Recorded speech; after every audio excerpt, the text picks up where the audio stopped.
وہ پوچھتے ہیں کہ کیا قرآنی آیات لکھ کر پلائے جانے کا کوئی ثبوت موجود ہے؟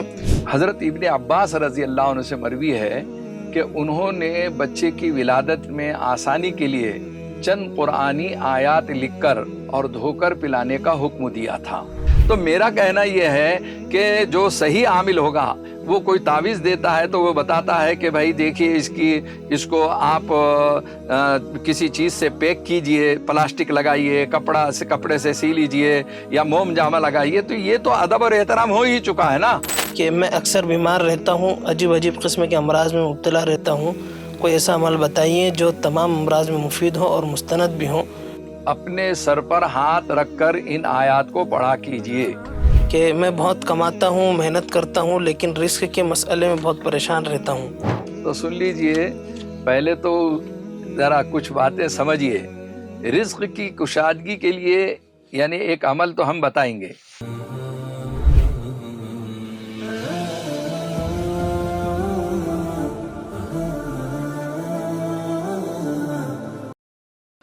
بسم اللہ الرحمن الرحیم، السلام علیکم ورحمۃ اللہ وبرکاتہ۔ محترم ناظرین کرام، تحفظ دین میڈیا کے اس خصوصی شو میں اس ہفتے کے نئے ایپیسوڈ میں آپ کا استقبال ہے، خیر مقدم ہے۔ جیسا کہ آپ سب جانتے ہیں کہ ہمارا یہ سلسلہ مسلسل کئی ہفتوں سے جاری ہے اور انشاءاللہ یہ ایک لامتناہی سلسلہ ہے، ایک وقت تک، ایک لمبے عرصے تک کہ انشاءاللہ یہ جاری رہے گا۔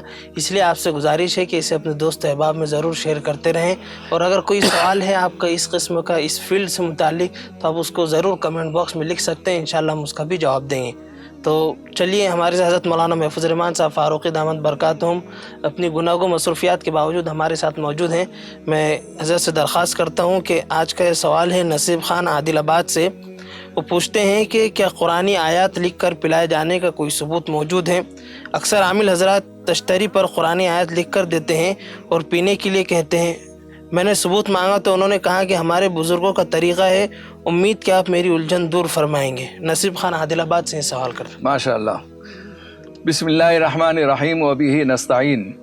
اس سوال کا جواب یہ ہے کہ بعض روحانی امراض میں قرآنی آیات لکھ کر اور دھو کر پلانے کا بہت برسوں سے معمول رہا ہے، اور اس سلسلے میں کئی بزرگان دین کے مجربات منقول ہیں۔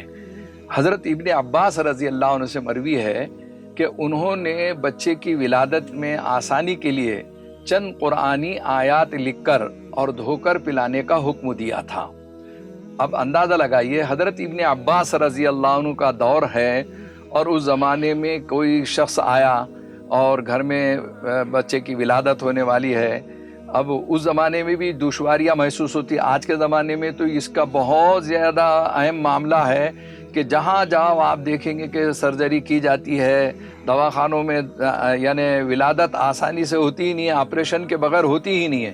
تو کئی لوگ تو وحشت میں رہتے ہیں، پریشان رہتے ہیں، اور اللہ کے کلام کی طرف رجوع ہونے پر ایسی کرامت جیسے معجزات جیسا دیکھنے میں آ رہا ہے کہ ڈاکٹروں نے طے کیا کہ اس کو سرجری ضروری ہے اور اس کے بغیر بچہ باہر نہیں آ سکتا ہے، پیدا نہیں ہو سکتا ہے، یہ کہہ دیا۔ اس کے بعد میرے پاس ہمارے دوست احباب میں سے کئی مرتبہ کچھ لوگ رجوع ہوئے، تو میں نے کہا کہ اللہ کے فضل و کرم سے کچھ مجربات ہیں اور وہ پڑھ کر دیتے ہیں، گڑ لا لیجئے، اس کو پڑھ کر دیتے ہیں، یا کوئی اور چیز پانی پر پڑھ کر دیتے ہیں۔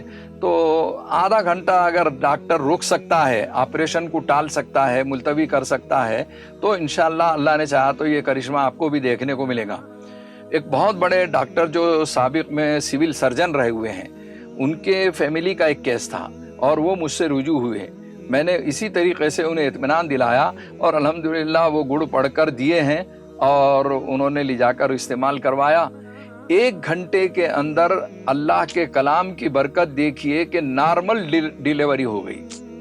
دیکھیے یہ چیز جو ہے یہ تجربے سے بھی سامنے آتی ہے، اور اتنا بڑا ڈاکٹر جو ہے وہ قائل ہوتا ہے اور پورے دواخانے والے جو ہے قائل ہونے لگے۔ اس کے سلسلے میں لوگوں میں بدگمانیاں پھیلائی ہوئی ہے، وہ ران پر باندھنے کا تعویذ دیتے ہیں اور فلاں کرتے ہیں، اس طریقے سے یہ وہ ہے۔ ارے بھائی، اگر کسی چیز کو آپ کا جو درد ہے اسی جگہ پہ دوا لگانے کے لیے ڈاکٹر بولتا تو آپ کیا اس کا اختلاف کرتے ہیں کیا؟ اس کو دوسرا رخ دینا، اس کو بھونڈے انداز میں پیش کرنا، بھندے انداز میں پیش کرنا، لوگوں کو نفرت دلانا، یہ سب ساری چیزیں غلط ہے۔ ڈاکٹر جیسا اصول بولتا ہے آپ کو کہ نہیں یہ چیز دوا دو آپ کو فلاں جگہ پہ لگانا ہے، تو آپ کیا اپنی عقل سے جو ہے گھٹنے میں لگانے کی چیز کو کیا سر پہ لگائیں گے، اور سر پہ لگانے کی چیز کو کیا گھٹنے میں لگائیں گے؟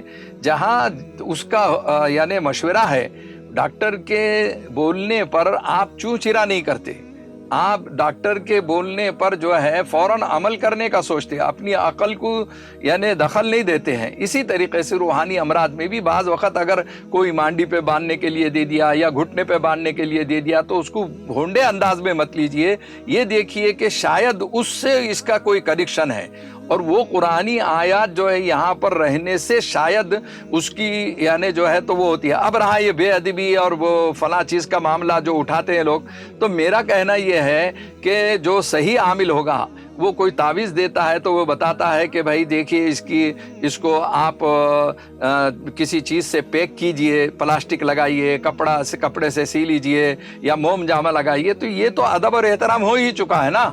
اب آپ کے پاس قرآن پاک کی آیتیں سمجھ جاؤ وزٹنگ کارڈ پر ہے، کسی چیز پر ہے، اور آپ اس کو رکھ سکتے ہیں پاکٹ میں یا جیب میں، یا آپ نے دیکھا ہے کہ بعض کرنسی ہے اس پر عربی میں کچھ یعنی لکھا ہوا ہے، یا بعض ایسی مقدس چیز ہے جس میں قرآنی آیت لکھی ہوئی ہے، تو قرآنی آیتوں کا استعمال دیواروں پر کر رہے ہیں، نقش و نگار کے لیے کر رہے ہیں، کتبے لگا رہے ہیں، سب کچھ کر رہے ہیں، اور جا کے جو ہے تعویذات پہ ہی سمجھنے کو تیار نہیں ہے اور اس کی مخالفت کر رہے ہیں۔ تو اللہ کے واسطے علموں میں اپنے اضافہ کیجئے۔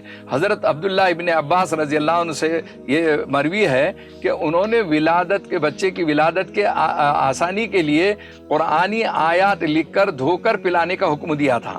اسی طریقے سے دوسری ایک روایت میں حضرت ایوب رضی اللہ عنہ فرماتے ہیں کہ میں نے ابو قلابہ کو دیکھا کہ قرآنی آیات لکھ کر پانی سے دھو کر چند پریشان مریضوں کو وہ پلا رہے ہیں۔ یعنی اس زمانے میں یہ عمل جو ہے روحانی علاج کا سلسلہ کتنا عام تھا کہ کئی لوگوں کو وہ دیکھ رہے ہیں کہ قرآنی آیات لکھ کر پانی سے دھو کر چند پریشان مریضوں کو پلا رہے ہیں۔ یعنی ایک آدمی کو پلاتے ہوئے نہیں دیکھا انہوں نے، چند کو دیکھا ہے۔ یعنی لوگ آیا کرتے تھے اور اس سے فیض پایا کرتے تھے۔ یہ آپ کو زاد المعاد میں مل جائیں گا، جلد نمبر 4 پر صفحہ نمبر 171 میں، اور آخر نے بھی جو ہے اس کے علاوہ کنز العمال میں باب تاثیر الولادہ میں یعنی اس کو دوسرے انداز سے تحریر کیا ہوا پڑھا ہے، اور اس کی تفصیلات اس میں آپ دیکھ سکتے ہیں۔ اور اس سلسلے میں قرآنی آیات کو تشریح پر لکھ کر دینے میں بھی کوئی حرج نہیں ہے۔ حالات کے اعتبار سے یہ فیصلہ کیا جاتا ہے کہ بعض مریض نہ بول سکتے ہیں نہ پڑھ سکتے ہیں، تو ایسی صورت میں یہ عمل بہت مفید ہوتا ہے اور اس کو کرنا بھی چاہیے۔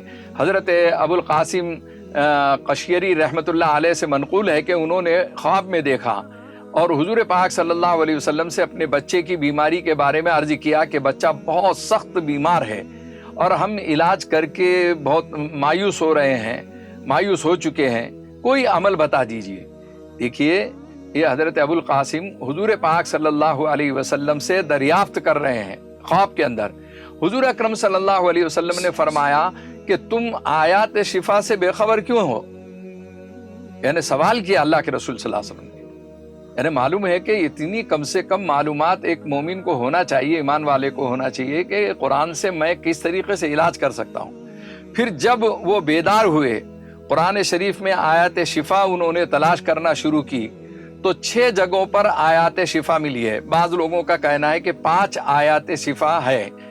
چنانچہ وہ فرماتے ہیں کہ میں نے آیات شفا کو لکھ کر پانی سے دھو کر بچے کو چند دن پلایا، اللہ کے فضل و کرم سے بچے کو شفا ملی اور وہ اچھا ہو گیا۔ تو قرآن پاک کے اندر جو ہے آیات شفا، فیہ شفاء للناس وننزل من القرآن ما ہوا شفا، تو یہ ایسی آیتیں 5 آیتیں بھی اگر آپ اپنے ذہن میں رکھیں گے اور اس کو لکھ کر دھو کر پلا دیں گے تو بچوں کے لیے بہت زیادہ مفید ہوتی ہے۔ تفسیر بیضاوی کے حاشیے میں بھی اس کا ایک تذکرہ موجود ہے، اور حضرت شیخ تاج الدین سبکی رحمۃ اللہ علیہ سے منقول ہے کہ انہوں نے کئی مشائخین و بزرگان دین کو دیکھا کہ وہ بیماروں کو آیات شفا لکھ کر دیتے اور پانی سے دھو کر پینے کے لیے کہتے۔ حصول شفا کے لیے یہ عمل بہت مجرب ہے۔ بعض لا علاج امراض جو ہے، جو جسمانی لا علاج امراض ہیں، اس میں بھی الحمدللہ اس کو میں نے مفید پایا ہے۔ کئی ایسے واقعات ہیں، اگر سنانے بیٹھیں گے تو گھنٹوں لگ جائیں گے کہ کس طریقے سے اللہ کے کلام کے اندر تاثیر ہے۔ ایک بسم اللہ میں بھی میں کہا کرتا ہوں کہ تاثیر ہے، صرف با کے اندر بھی تاثیر ہے۔ وہ سمجھنے والا عقیدت اور محبت سے اس کا استعمال کرنے والا ہو تو انشاءاللہ العزیز قرآن سے رجوع ہو جائیے اور قرآن کے ذریعے سے اپنا علاج کرائیے۔ اللہ تعالیٰ نے چاہا تو آپ کو حیرت ناک، حیرت انگیز ایسے واقعات سننے کو بھی ملیں گے، سمجھنے کو بھی ملیں گے، اور شفا والے آپ کو ثبوت بھی دیں گے انشاءاللہ۔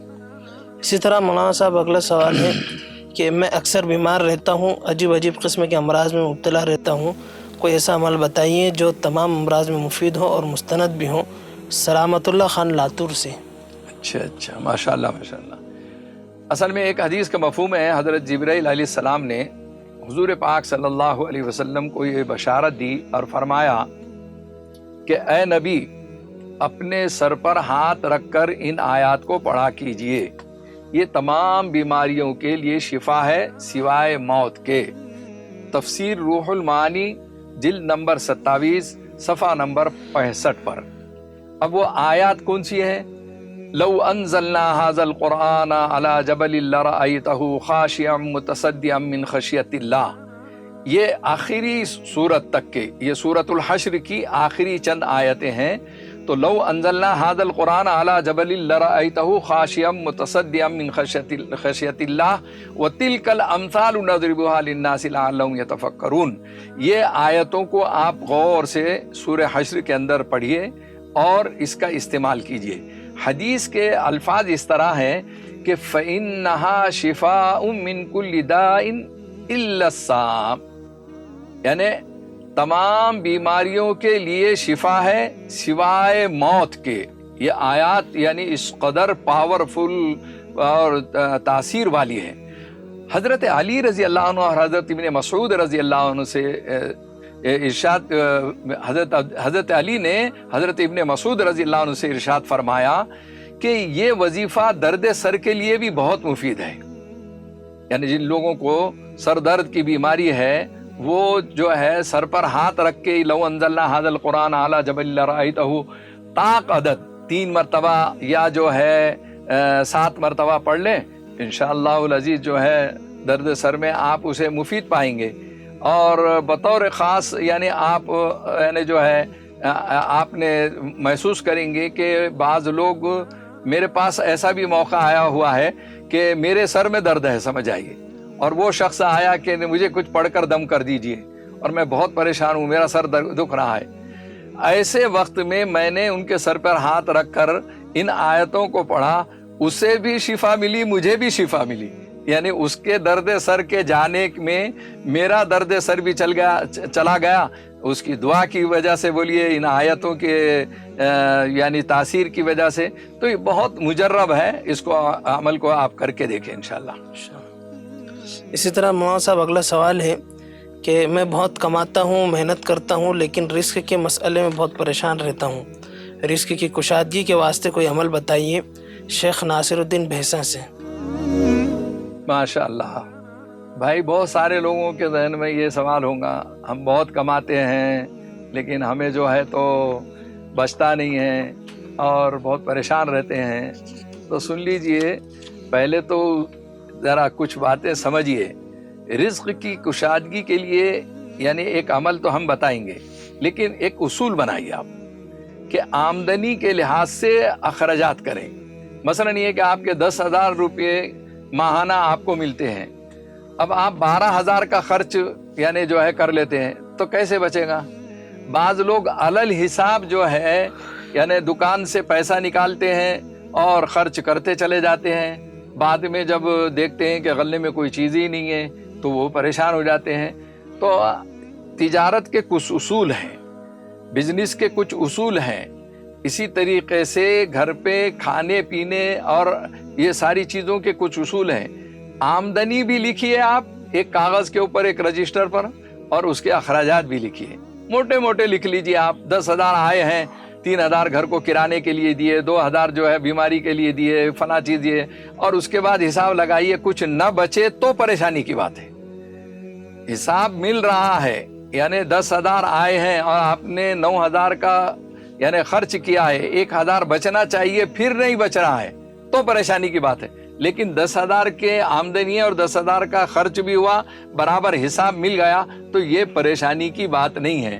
اس میں آپ نے دیکھا ہوگا کہ کومٹی، مارواڑی اور کچھی حضرات ہمارے بہت یعنی اصول کے پابند رہتے ہیں. چائے بھی پیے تو لکھ لیتے ہو، اور کچھ چیز اور کسی کو کچھ کھلا دیا تو وہ بھی لکھ لیتے ہیں. تو ان کو شام میں حساب بہت آسانی سے ملتا ہے. لیکن ہمارے علل حساب چلنے والوں کو یہ پریشانی ہمیشہ رہتی ہے. تو ایک اصول بنا لیجئے کہ آمدنی کے لحاظ سے اخراجات کریں.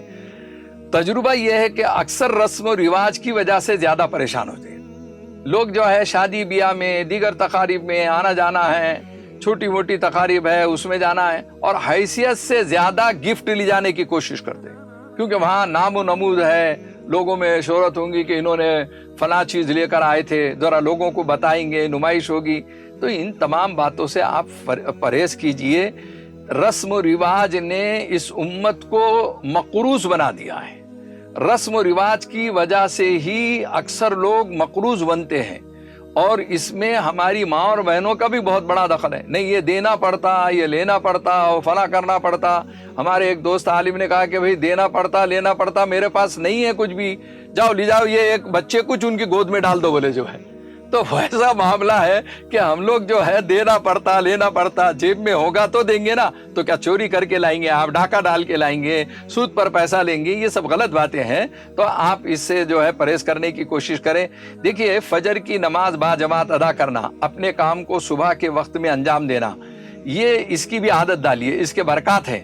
کیونکہ حدیث شریف میں ہے کہ نبی کریم صلی اللہ علیہ وسلم نے اپنی امت کے لیے ایک دعا فرمائی، اللہم بارک لامتی فی بکورہا، جس کا مطلب ہے کہ اے اللہ میری امت کے صبح کے کاموں میں برکت عطا فرما. اے اللہ میری امت کے صبح کے کاموں میں برکت عطا فرما. اس لیے اپنے کاموں کو صبح جتنی جلدی ہو شروع کر لیا کیجئے، جلدی اٹھنے کی عادت ڈال دیجئے. اور ایک وظیفہ ذہن میں رکھ لیجئے کہ آپ یہ چاہتے ہیں کہ رزق کی کشادگی ہو، تو اس کے لیے ایک وظیفہ ہے کہ اللہم اکفنی بحلالک عن حرامک واغننی بفضلک عمن سواک. اللہم اکفنی بحلالک عن حرامک واغننی بفضلک عمن سواک.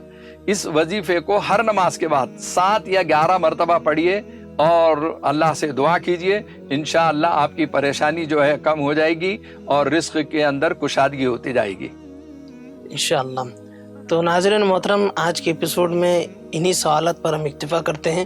انشاءاللہ اگلے سوالات اور اس طرح کے دلچسپ سوالات کے لیے بنے رہے ہمارے اس ایپیسوڈ کے ساتھ. پھر انشاءاللہ ملاقات ہوگی. شکراً، جزاک اللہ. السلام علیکم.